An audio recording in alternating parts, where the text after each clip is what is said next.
How you doing? I'm Tim Cocker with a British success story for this episode of the Radio Academy podcast. Now, currently there's a sporting carnival that is meandering its way through the mountains and valleys and towns and villages of France, and for the 11th time, the Tour de France is being covered by the Cycling Podcast, who recently marked 10 years in the saddle. They are podcasting OGs, and not only are they early adopters, they have been continual innovators to stay relevant and to keep growing into a fully fledged independent media outfit with an expanding cast of content makers and producers, and yes, listeners too. There were three men, journalists and friends at the beginning, one of them being Lionel Birnie, who spoke to me during a quiet moment after arriving in Bayonne.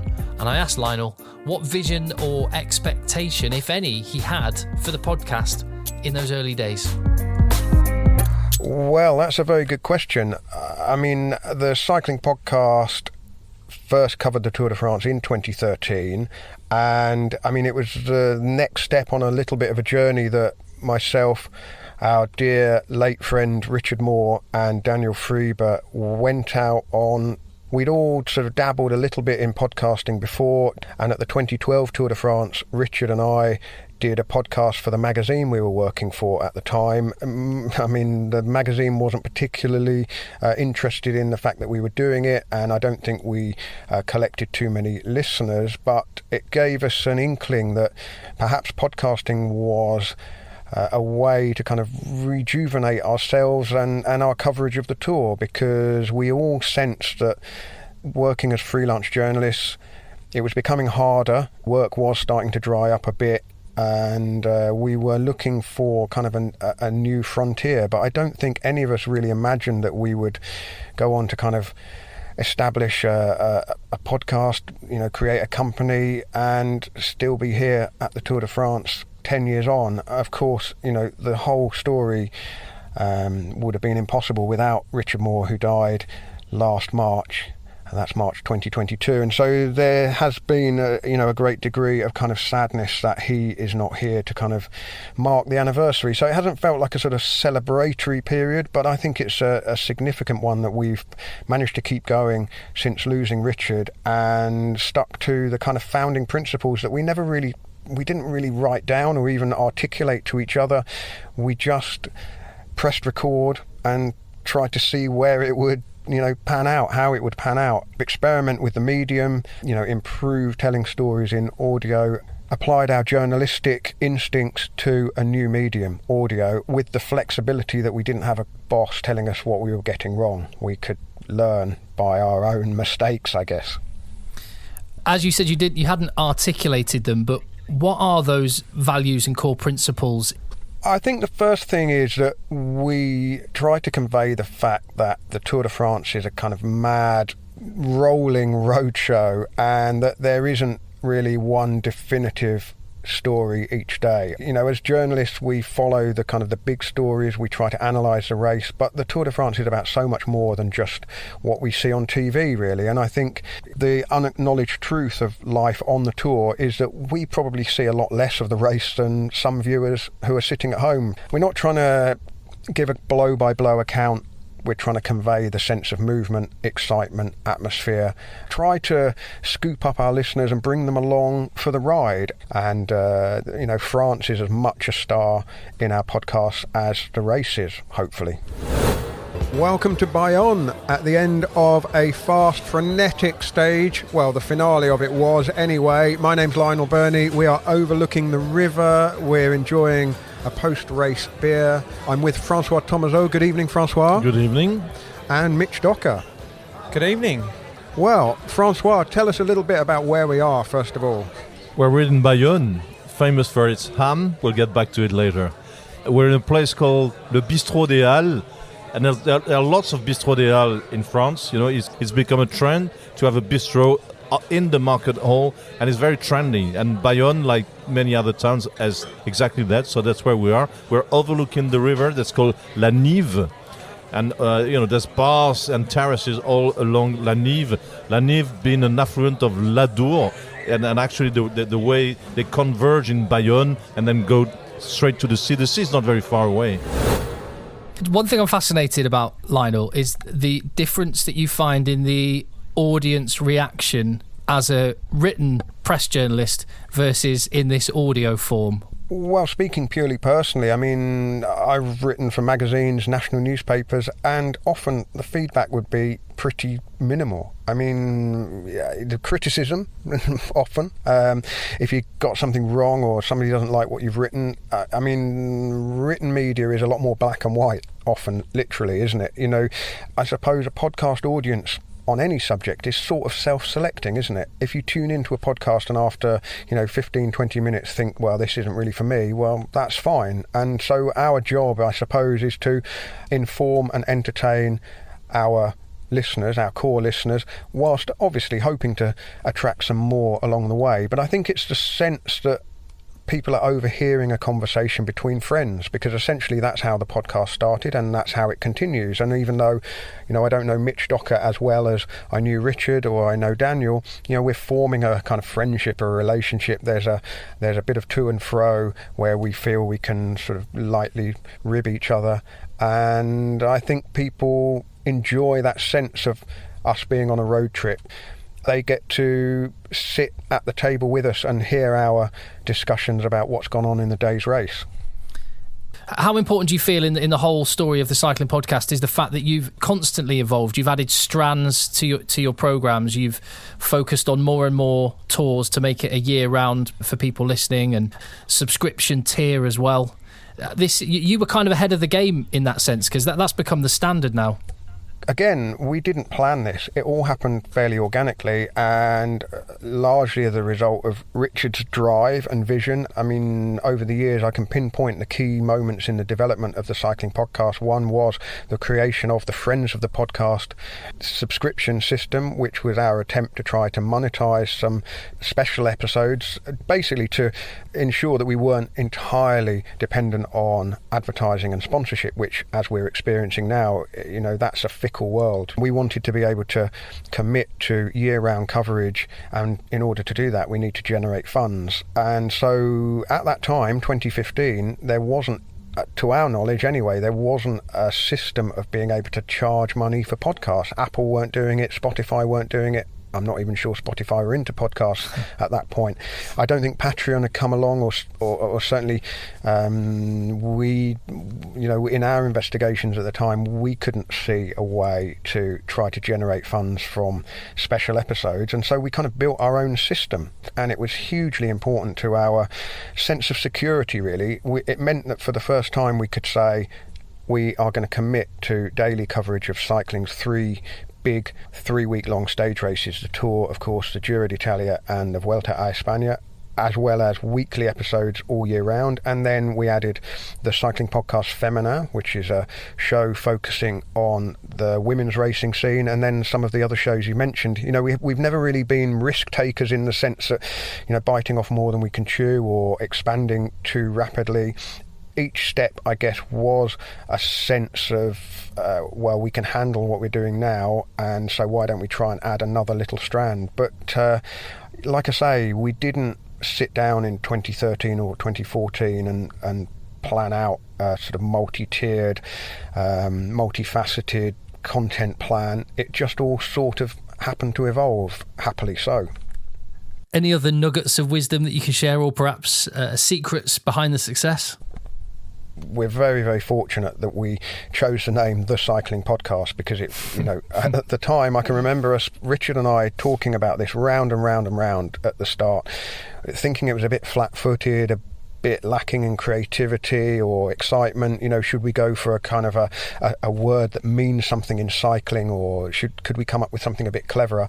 But in hindsight, I think it was absolutely key to at least telling people exactly what we are. There's no ambiguity there. I think that played a large part in us being able to gain an audience relatively quickly. I recently spoke to Orla Chenouille, who she still is a host of our Cycling Podcast Feminin show, and she was one of the early guests on our 2013 Tour de France coverage, and she at the time worked for Sky, and I can remember feeling pretty nervous. A proper professional broadcaster was coming onto our little homemade podcast, that we were recording on Richard's iPhone and that John Mooney was editing together back in the UK, and just feeling, a sense of imposter syndrome, which I don't think has ever really gone away, if I'm perfectly honest. I mean, I'm not a broadcaster.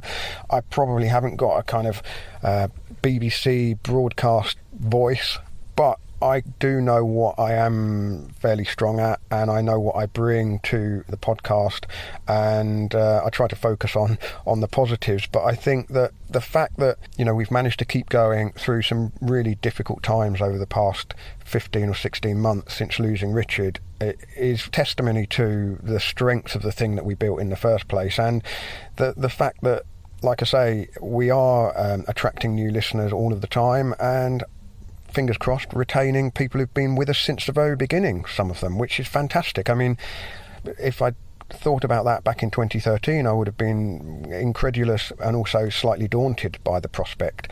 But now, we're out at the tour, we meet podcast listeners every now and again. We saw lots of them in Bilbao and San Sebastian over the weekend, and I sometimes pinch myself at what we've managed to create. And how would you assess the audio landscape in 2023 versus 2013? It's interesting. I mean, there's a huge English-speaking contingent here at the Tour de France, many of whom are also making podcasts as well, so that kind of spreads the listeners a bit more thinly, I guess. But against that, I'm pretty heartened by the fact that our numbers have continued to hold up and grow, in fact, in the last couple of years, when there's been so much more competition out there. And I think that just basically indicates that more people are discovering podcasting as a medium. I know everyone's kind of said, well, it's radio on demand, isn't it? But it's not really, is it? It is something that can fit into someone's daily routine. The more podcasts that there are, the more potential listeners there are, I guess. And so I think the whole sort of sports podcasting landscape is incredibly strong. The difference for us is we are a small independent organisation. We're not owned by a large media company, and we don't have the backing of a large media company either, but that has positives as well as any negatives. But we are always, again, it's one of those things when I see our podcast high up in the Apple sports charts alongside podcasts that are, Peter Crouch and the BBC's Ashes coverage. I mean, we're kind of on their coattails as we speak, and it's another one of those where I sometimes can't quite believe my eyes that we're in that company. You've used the word commitment already. And for me, from where I sit, that's a massive part of the success of the cycling podcast. You're there, as you've mentioned, through the big events. Every day you're there. Every week through the year. All your different shows. And I think that speaks to the care you have for your audience. And I think it's also a reminder sometimes that whilst your content is fantastic, don't misunderstand me, sometimes what marks out the ones that are really successful is the things that require no skill, which is just effort and work ethic. Richard was always fond of quoting Terry Wogan. I don't know whether it was a direct, accurate quote, but his thing was that radio is about repetition. Television is about innovation, but radio is about repetition. And I definitely think that there's a lot in that consistency. People know what to expect. They know our characters, I suppose. We're not really a sort of hot takes outlet. We don't try to come down on any of the big stories with a definitive take, because I don't think in a sport as complex as cycling that there is just one version of events. That's always been at the heart of what we do, the sort of honesty that we're just trying to kind of pin as much of the jelly to the wall as we can, so to speak, knowing that it's a pretty impossible task. I think if we sat at home watching on TV and our opinions kind of would solidify, we'd probably come up with much more sort of assertive takes on what's going on, but I'm not necessarily sure that would be any more accurate style of coverage. So I think we're fairly comfortable with the sort of sports journalism that we're doing. As you say, the consistency to just keep going, that really has stood us in an enormous stead over the last year or so since we lost Richard, because first thoughts when he died was not least because we were losing a colleague, but we were losing our friend as well, and we had to, get back on the road without him. And his absence is felt every day, certainly by me here at the Tour de France and by Daniel when he's part of the team as well. And Lionel, just from me to finish on a bit of a story, actually, we talked there about the imperative to keep the podcast going. One of my last interactions with Richard, the last weekly podcast we ever did was fairly typical in the sense that I was scrambling around, floundering, trying to find headphones, and this was a sort of cliche that had been repeated for several weeks since I come back to Berlin. Anyway, this had caused some issues during recording. And after the podcast, I got a message, or after the podcast that week, I got a message from Richard on WhatsApp asking me to remind him of my address. I thought it was probably some invoice I hadn't sent or some piece of admin I hadn't taken care of. However, I think on the Friday of that week, we recorded on the Monday, so on the Friday, I went downstairs in my apartment block and I found a package from Amazon sticking out the letterbox. And it was some nice Bluetooth headphones, which I am wearing now. And I've almost, in the last couple of weeks, taken that as a message, a symbol, to remind me, not that I would have wavered or will waver, but to remind me that I need to uphold his legacy, carry on with the podcast, and do it with a pair of serviceable headphones. Yeah, I think if there's one thing that I sort of tell myself in the morning, it's just right. Get through the stage, get the episode over to the producers, get it online, and move on to the next one. Because a bit like the old traditions of print journalism, today's newspaper is tomorrow's fish and chip wrapper. A podcast, there is room for the sort of imperfections, isn't there? Authenticity, I think, counts for more than a sort of supremely slick, polished product. I'm not saying that we don't put a lot of care into crafting episodes that hang together nicely and make sense coherently and all the rest of it, but we are out with just some microphones and a Zoom recorder, and if there's a noisy backdrop, that's just what it is today.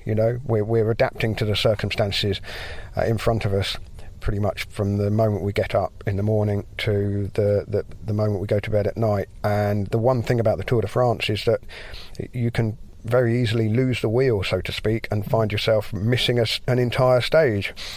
That's happened before, but we've never missed an episode. So hopefully, touch wood, and I don't want to tempt fate. We'll be reaching Paris in a couple of weeks' time. One final question, Lionel. The Tour de France and every tour that you cover has a start and a finish. The cycling podcast began. You said at the start you didn't really have a vision in your head about what the cycling podcast would be, certainly not 10 years on. Do you have any sense of where the journey might go, maybe even end? I don't think so. Daniel and I, we were in a bit of a survival phase for a number of months, really, over last winter. Again, I totally underestimated the size of the business that had grown up and how organically Richard and I worked together on a lot of the business aspects.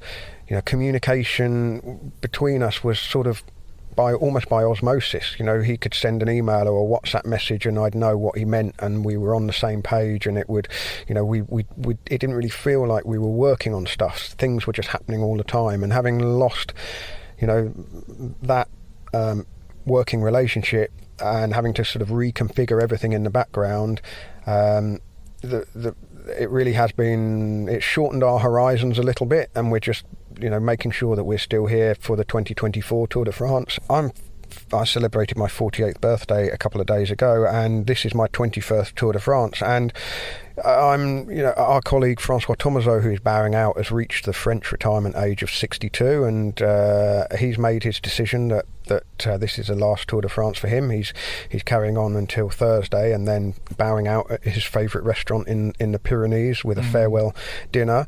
I mean, I'm not sure I can see myself covering the Tour day in, day out at 62, And I'm not sure it would necessarily be the best thing for the future of the cycling podcast either. I think our job over the next couple of years is to try to identify some new voices that understand what we are and what we're trying to do, and put their own spin on it and create new teams, so that the cycling podcast as an entity carries on, even if my appearances on it may decrease in years to come. I'm not signalling my retirement here, far from it. I mean, I'm not in a fortunate enough position to do that.